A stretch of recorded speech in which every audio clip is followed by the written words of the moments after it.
हटो तुम लोग सामने से। अब्बास दबीर आया है यहाँ। ये क्या हो रहा है यहाँ पर? मैं अपनी बेटी को लेने आया। सोहा, या अल्लाह, मैं क्या करूं? आज के दिन तो मैं बिल्कुल नहीं मिल सकती। अदनान, क्या हशर कर दिया तुमने इसका। टक टक टक, ये कल के लिए और आज के लिए भी। ये तुमने खुद बनाई है? कुछ ज्यादा अच्छी दोस्ती नहीं हो गई तुम लोगों की। बच्चे को खोने का दुख तुम्हें अब समझ में आया? आपने मुझे इस जहन्नुम में धकेल दिया और पलटकर भी नहीं देखा। आपकी बेटी को शायद हमारा महल पसंद आ गया अब्बास साहब। बहुत हो गया, अब तुम यहाँ नहीं रहोगी।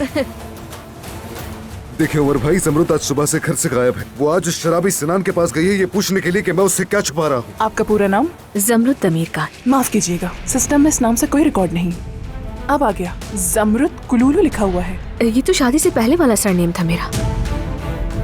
अरे मेरी जान, तुम कब आई?